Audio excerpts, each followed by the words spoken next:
Muito boa noite a meus amigos e irmãos desta grande família Viana de Carvalho e aqueles que se encontram aqui pela primeira vez, sintam-se todos adotados em nossos corações. Sejam todos muito bem-vindos.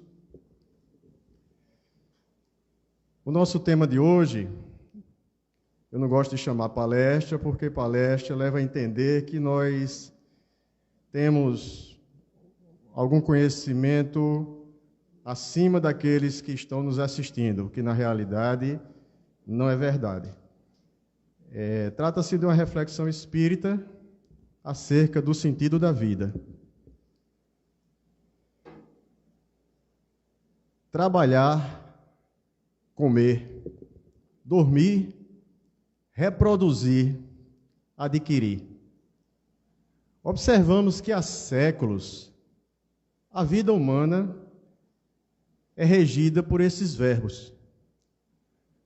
Mas atualmente outros têm se tornado mais evidentes. Ansiar, competir, perder, deprimir. Certamente, meus irmãos, há poucas semanas atrás, exatamente na virada do ano, da noite do dia 31 para o dia 1º, a frase mais falada no planeta, em todos os idiomas, foi Feliz Ano Novo. Recebemos esses votos, desejamos a todos os nossos amigos, familiares, mas na realidade observamos que a humanidade busca adquirir a felicidade nas ilusões que o mundo material proporciona, onde apenas encontraremos momentos felizes. Sabemos e entendemos que a felicidade plena ainda é uma utopia no atual estágio de evolução espiritual que nos encontramos e no planeta em que habitamos, que todos sabemos que é de provas e expiações. Mas a maior dor que a alma humana pode sentir é a perda pelo sentido da vida. Nesse exato momento, temos certeza de que milhões de irmãos nossos no planeta estão apenas existindo. Estão carregando uma falta de propósito pela vida, falta de objetivos, estão passando pela vida e não estão vivendo. Na internet existe um site de referência gratuita que, em 2011, foi eleito o 4º melhor site de referência gratuita. Chama-se Worldmeter. E ele oferece dados estatísticos e numéricos sobre vários segmentos de informações: sociedade, meio ambiente, economia, alimentação, energia, saúde. Está disponível em 31 idiomas. Foi criado por um imigrante russo que mora nos Estados Unidos. E dentre as várias informações desse site, tem uma que é alarmante. Eu acabei de atualizar essa informação, já que ela é atualizada constantemente. Todas as informações, todos os dados, é em tempo real. E pasmem, o número de suicídios ocorridos este ano, no dia 1º de janeiro, até poucos minutos atrás, 93.343. A Organização Mundial de Saúde estima que 700 mil pessoas partam anualmente pelas portas do suicídio do nosso planeta. E já é a quarta maior causa de morte entre adolescentes e adultos jovens de 15 a 29 anos de idade. A imensa maioria das pessoas que tenta ou comete suicídio é, logicamente, evidentemente, acometida de algum transtorno mental, e sendo o mais comum deles a depressão, que atualmente é a principal causa de incapacidade, e estima-se que cerca de 300 milhões de pessoas no planeta sofram desse transtorno. Os psiquiatras observam que nesse processo de dor profunda, que tem múltiplos fatores, o paciente não deseja fugir da vida, ele deseja simplesmente livrar-se da sua dor. Agrava essa situação o engano de acreditar-se que a vida limita-se à sua existência material, ou seja, começa no berço e finaliza no túmulo, como também o completo desconhecimento da nossa realidade espiritual. Vivemos numa sociedade onde a superação está mais evidente que a cooperação. O homem preocupa-se cada vez mais em ter do que em ser. E os bens materiais são mais valorizados do que a aquisição dos valores morais. Quando buscamos no dicionário o significado da palavra sentido, ela quer dizer um direcionamento, uma orientação, um caminho que se deve seguir. E vida é um tempo em que o ser existe entre o seu nascimento e a sua morte. Ou seja, são definições que se relacionam à materialidade do tempo. Ou seja, cada vez mais o homem busca freneticamente adquirir, realizar seus projetos, alcançar seus objetivos num tempo limitado de vida. E isso, atualmente, com a globalização, vai deixando cada vez mais angustiado em tentar agilizar esse processo da forma mais rápida possível.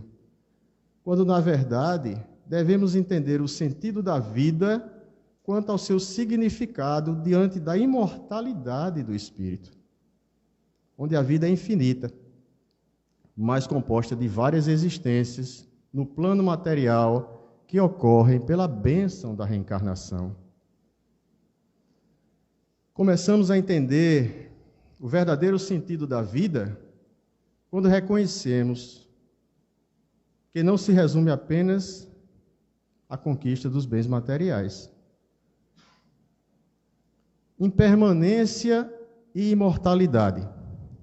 Esse é o título de um livro do espírito Carlos Pastorino, pela psicografia de Divaldo Franco. Quando nós paramos para refletir sobre essas duas palavras, em que impermanência é tudo que é transitório, tudo que tem finitude, tudo que sofre modificação, como, por exemplo, este ambiente. Tudo que se encontra aqui dentro, inclusive a estrutura física do Viana de Carvalho, está num estado de impermanência. A cada dia, as nossas células vão morrendo. Daqui a 1000 anos, provavelmente essa estrutura física não se encontrará aqui. Ou seja, tudo que é material encontra-se no estado de impermanência. E a imortalidade, a própria palavra já que é do conhecimento de todos, é a qualidade daquilo que é imortal e que não morre. Vive para sempre. Ou seja, nós, espíritos imortais, estamos na nossa vida infinita, ora num estado, ora em outro. Quando encarnados, estamos num estado de impermanência material, habitando o nosso corpo físico. Quando desencarnados, voltamos ao nosso estado de imortalidade. Não voltamos, porque somos imortais, mas estamos no plano que não precisamos do corpo físico, ou seja, estamos vivenciando, na realidade, a nossa imortalidade como espíritos. Tudo muda de contexto quando nós passamos a enxergar a nossa existência dentro dessa definição que essas duas palavras significam. Vamos dar um exemplo bem prático? Eva, eu posso adiantar aqui um convite? Posso. Então, é bom, ótimo, excelente. Então, pessoal,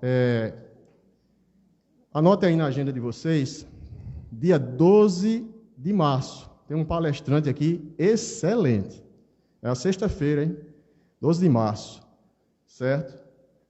Eu não sei ainda o tema, mas com certeza vai ser um tema assim, que vai lotar o auditório, como está acontecendo hoje. Então, vamos lá. Eu espero reencontrar todos, tá?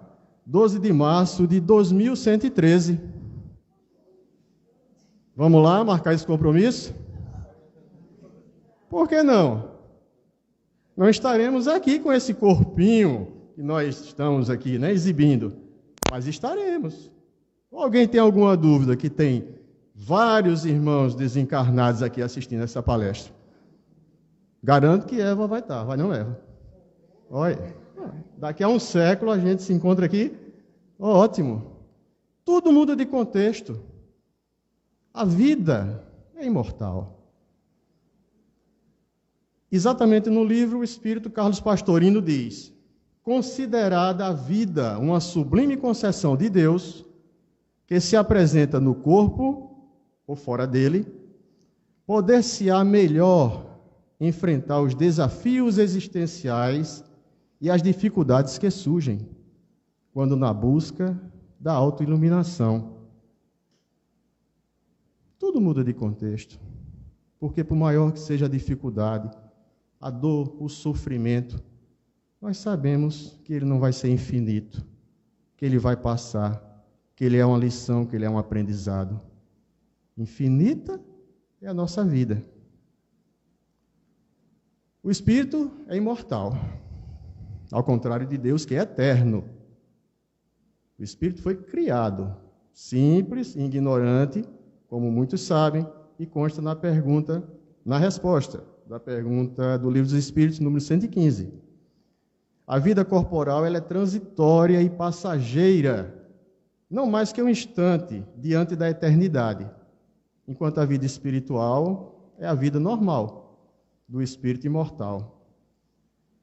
Não apenas o conhecimento, mas a verdadeira consciência dessa realidade mudará por completo o entendimento que se tem da vida e, consequentemente, o seu sentido. Muitos confundem conhecimento com sabedoria. Na realidade, sabedoria é você procurar utilizar da melhor forma possível o conhecimento que você tem em seu benefício ou em benefício de muitos, para proporcionar e facilitar, agilizar essa nossa evolução espiritual que tanto buscamos. Até para nós espíritas, existem algumas dificuldades para obter essa conscientização da imortalidade. Eu não digo para os médiuns, né? Aí já é colher de chá. Mas para a grande maioria dos espíritos, sim. Dos espíritas, sim. Por quê? A principal dificuldade para a aceitação da imortalidade e sobrevivência da alma está relacionada à incapacidade humana de perceber pelos sentidos físicos o plano espiritual, seus habitantes e a vida que ali ocorre. Se alguém estiver vendo algum irmãozinho desencarnado aqui, com certeza é médium, mas eu acredito que a maioria não está. Essa é a grande dificuldade. Historicamente, contudo, a ideia da imortalidade e da sobrevivência do espírito faz parte da cultura e da religião de diferentes povos. Na Índia, no Egito, na Grécia. Importa considerar, meus irmãos, que o fato de não visualizarmos o plano espiritual é o mesmo que de outros estados da matéria, como o estado gasoso. Mas isso não quer dizer que ele não exista. O vírus, as bactérias, só foram descobertas no século XVII. E por acaso, antes disso, eles não existiam? Claro que sim. Nós não podemos continuar com aquele pensamento de que a ciência tem que provar a existência do espírito para que ele exista. Na história da humanidade, há cerca de 350 mil anos atrás, quando foram descobertos os primeiros registros arqueológicos do Homo sapiens, passamos por algumas revoluções importantes nessa história. A primeira delas foi a Revolução Agrícola, onde o Homo sapiens procurou assentar-se, procurou nas terras, procurou plantar, colher, criar seus animais, formar seus grupamentos de familiares. Depois disso veio a Revolução Científica, há cerca de 500 anos atrás. E apenas de 500 anos até hoje, a humanidade evoluiu muito mais sociopolítica, economicamente, do que em todos os 350 mil. Finalmente, estamos vivenciando a revolução tecnológica. E que a sua principal característica é a interação entre o mundo real e o mundo digital, onde máquinas, robôs, trabalham juntamente com seres humanos para agilizar os processos de produção e otimizar esses processos. Ou seja, em menos de 3 séculos, o mundo passou de algo totalmente focado no trabalho braçal para a inteligência artificial. 3 séculos. Vejam que desenvolvimento intelectual exponencial da humanidade, mas que deixou muito a desejar em relação ao desenvolvimento ético-moral.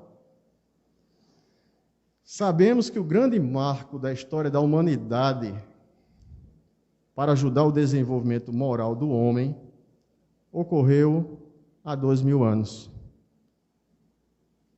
Pela vinda do Messias esperado, a luz do mundo que veio para dissipar as trevas da nossa ignorância espiritual. Nosso irmão maior, nosso Mestre Jesus.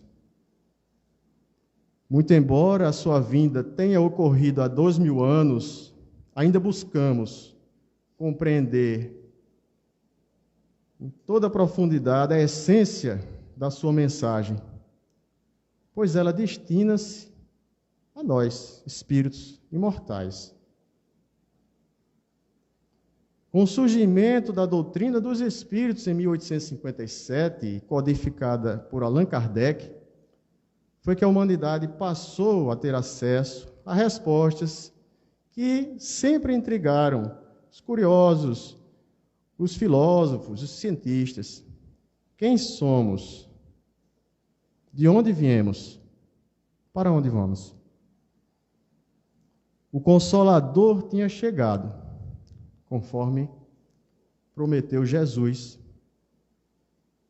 Em João, capítulo 14, 16, vemos essa passagem. E tinha chegado para dar respostas a essas indagações, ao significado da dor, do sofrimento, esclarecendo o verdadeiro sentido da nossa existência. As vozes dos imortais se fizeram conhecidas, através das inúmeras e variadas manifestações mediúnicas que ocorreram em todo o planeta para confirmar que a vida não começa no berço, nem termina no túmulo.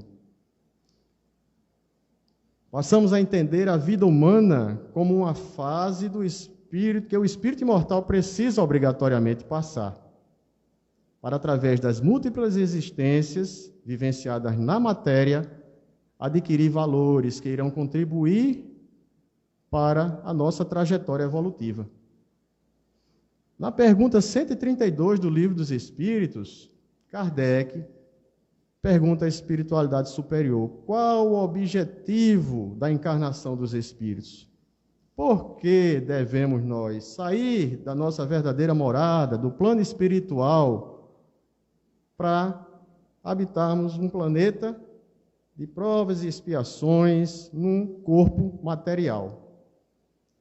Ao que a espiritualidade responde, abre aspas, Deus lhes impõe a encarnação com o fim de fazê-los chegar à perfeição. E para isso precisam sofrer todas as vicissitudes da existência corporal.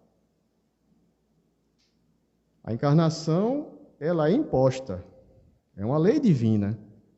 Não podemos chegar à perfeição sem obrigatoriamente passarmos pela experiência da encarnação.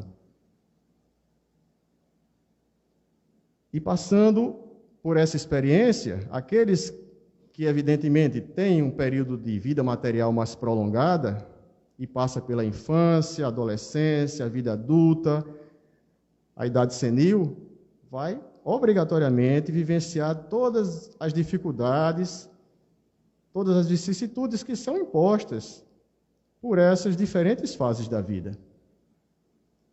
A vida terrestre é sempre iluminada a escola, um meio de educação e aperfeiçoamento, pelo trabalho, pelo estudo e, muitas vezes, pelo sofrimento.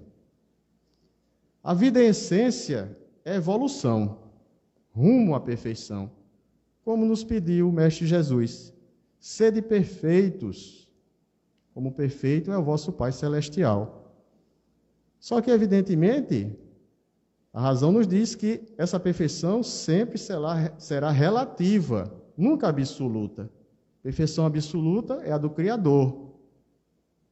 E essa perfeição relativa quer dizer que, ao longo de todas as nossas existências, iremos alcançá-la fazendo o melhor que estiver ao nosso alcance em cada uma delas, cumprindo da melhor forma possível a nossa missão, aqui ou em qualquer planeta que nós estivermos.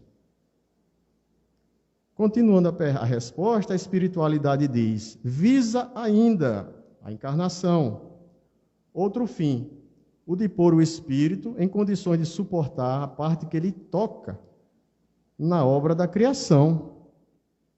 Todos nós, independente de raça, credo, religião, condição social, todos nós temos a nossa parte na obra da criação. E devemos tentar fazê-la, conseguir, dentro da situação em que nos encontramos, da circunstância de vida em que nos encontramos, fazer da melhor forma possível o nosso papel como pai, filho, irmão, esposo, dentro da nossa profissão, dentro da nossa linha de religião que acreditemos, que adotamos, que escolhemos, dentro da sociedade. A vida, dessa forma, torna-se uma máquina divina, da qual todos os seres são peças importantes, e a cooperação é o fator essencial na produção da harmonia e do bem de todos. A vida é realmente um tesouro que nos foi confiado por Deus para cumprirmos a nossa missão na Terra. Em 1936, em plena Segunda Guerra Mundial, o criador da logoterapia, ou análise existencial, médico psiquiatra austríaco, Dr. Viktor Frankl, que era diretor do pavilhão das mulheres suicidas do Hospital Psiquiátrico de Viena, foi preso durante a invasão das tropas nazistas à Áustria, juntamente com seus familiares, que eram judeus, e foram mandados para diversos e diferentes campos de concentração. Ao final da guerra, Dr. Victor foi libertado, mas soube que sua esposa, seus pais e seu irmão tinham perecido em meio a tanta dor e tanto sofrimento, que resultou na morte de aproximadamente 6 milhões de judeus. E após essa liberdade, ele escreveu um livro que ficou muito conhecido, chamado Em Busca de Sentido, onde ele relata a sua experiência de guerra e de outros companheiros, de como eles conseguiram vencer todo aquele sofrimento que sentiam e que presenciavam e reagir a tudo isso em busca de encontrar um sentido para a vida. Ele nos chama a atenção sobre a responsabilidade que devemos ter perante a nossa vida, independente da situação que estejamos vivenciando. E nos fala o seguinte, abre aspas, o que se faz necessário aqui é uma reviravolta em toda a colocação da pergunta pelo sentido da vida. Precisamos aprender e também ensinar as pessoas em desespero que, a rigor, nunca e jamais importa o que nós ainda temos a esperar da vida, mas sim exclusivamente o que a vida espera de nós. Não perguntamos mais pelo sentido da vida, mas nos experimentamos como indagados por ela, dando resposta adequada, não através de reflexões ou discursos, mas através da ação e da conduta correta. Essa orientação do Dr. Victor me fez lembrar uma música dos anos 70. Eu acredito que alguns aqui devem lembrar, uma canção ficou muito conhecida do Geraldo Vandré, que dizia: vem, vamos embora, que esperar não é saber. Quem sabe faz a hora, não espera acontecer. É dessa forma que devemos encarar os obstáculos que a vida nos apresenta. Mas como estamos falando de reflexão espírita, nós não podemos fugir à nossa responsabilidade como espíritos imortais. E dessa forma, devemos nos indagar como cristãos, que dizemos ser, e principalmente como espíritas, não sobre o que esperamos de Jesus, mas sim o que ele espera de nós. E assumirmos com coragem e determinação a nossa postura de verdadeiros cristãos, agindo de acordo com os seus ensinamentos, em pensamentos, palavras, mas principalmente nas ações.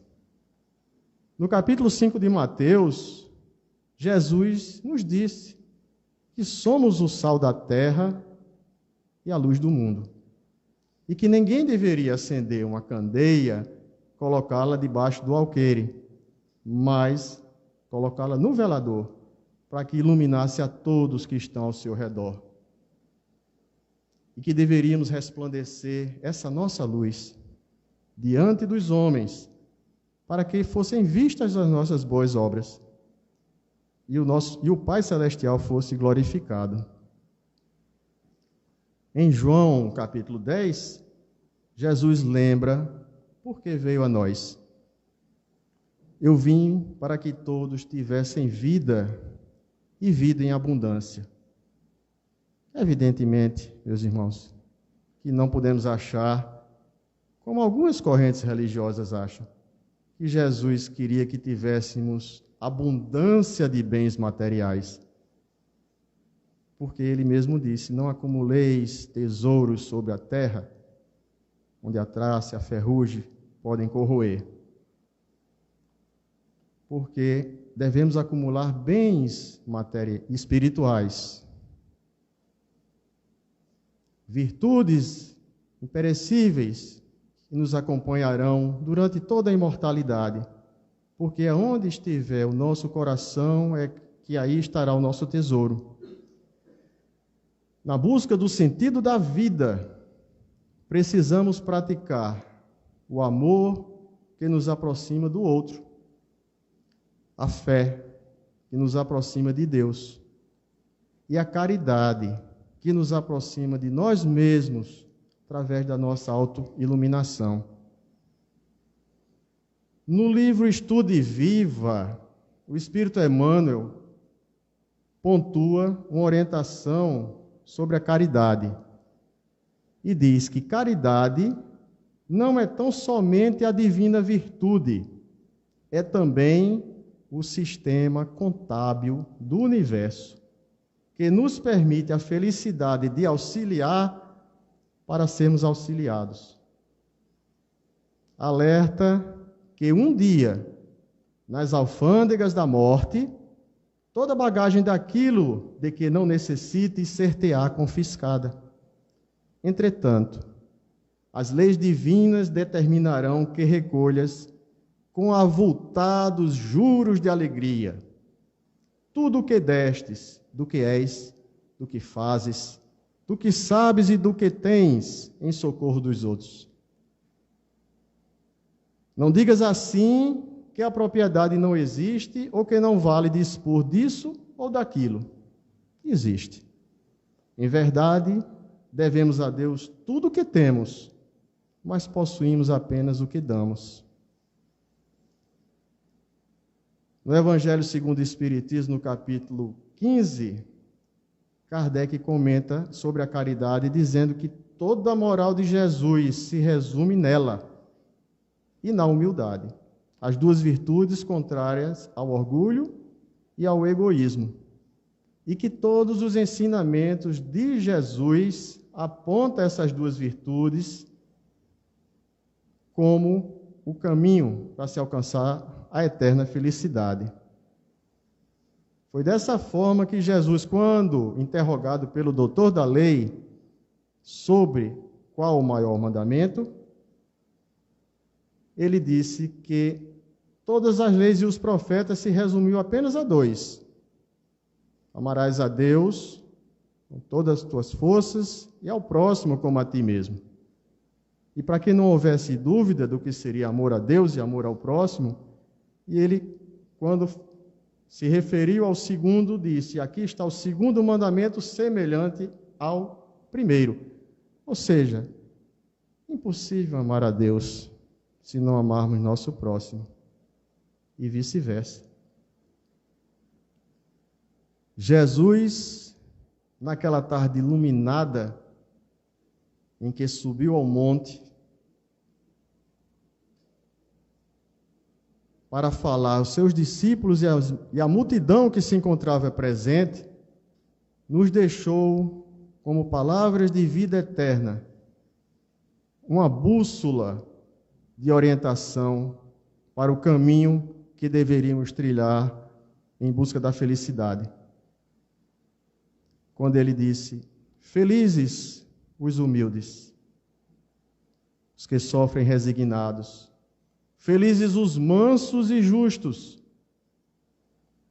felizes os misericordiosos e puros de coração, os pacificadores, os que sofrem perseguição por causa da justiça e os que são injuriados e perseguidos por minha causa, por trabalharem na minha seara. Certa feita, quando Madre Teresa de Calcutá foi interpelada por um jornalista que queria saber por que uma pessoa na sua fragilidade e com graves problemas de saúde se preocupava tanto com o sofrimento do próximo, em matar a fome, em cuidar das feridas, em recolher aqueles que se encontravam abandonados na rua, se ela não podia acabar com a miséria e a fome do mundo? Ao que ela disse: meu filho, eu tenho consciência disso. Eu não vou conseguir acabar com a fome do mundo, pois o que eu faço é uma gota d'água no oceano.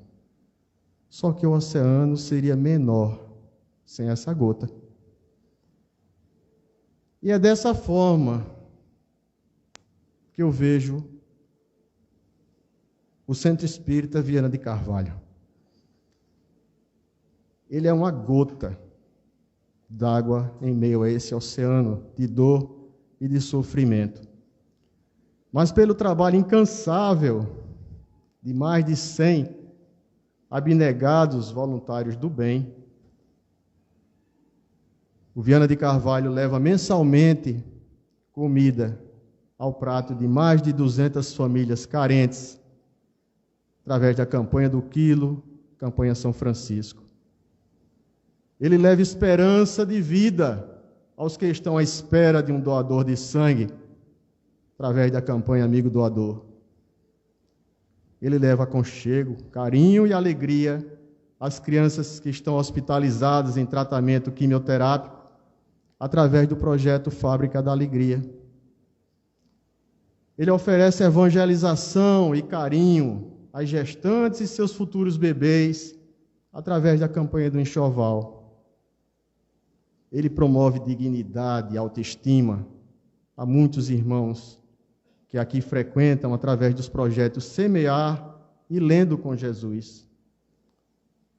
Ele leva o pão e o evangelho que nutre o corpo e o espírito dos irmãos em situação de rua e ainda assiste os animais abandonados através da campanha São Francisco de Assis. Ele recebe de coração aberto, de portas escancaradas, aqueles que aqui chegam em meio a dores profundas, em busca de um apoio psicológico, espiritual, através do nosso atendimento fraterno. Muitos de nós que aqui nos encontramos, inclusive este que vos fala, viemos pela dor, mas permanecemos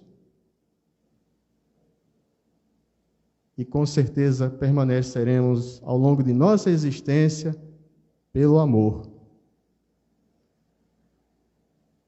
A alegria do trabalhador voluntário, meus irmãos, quem ainda não teve essa vivência, essa belíssima oportunidade, me remete a uma música do Zé Cabaleiro, que é um cantor pernambucano, talvez alguns conheçam, porque a primeira vez que eu escutei essa música, eu disse, não pode, o Zeca deve ter sido trabalhador voluntário em alguma instituição. Hoje eu acordei com a vontade danada de mandar flores ao delegado, de bater na porta do vizinho e desejar bom dia, de beijar o português da padaria. Vocês querem felicidade maior do que essa? Quando chega o dia do nosso trabalho voluntário aqui no Viana, nós acordamos alegres. Alegres. E a diferença é que quando nós voltamos às nossas residências, ao final de cada trabalho, nós voltamos felizes, transbordando de alegria pela missão cumprida, pelo trabalho realizado, pela consciência tranquila. Então, meus irmãos, sintam-se todos convidados a conhecer e a participar de qualquer uma das nossas campanhas. Estão abertas a todos. Venham ser adotados pela família Viana de Carvalho. Será uma imensa alegria para todos nós. Tenhamos plena consciência disso. Somos, em potencial, uma usina geradora de amor.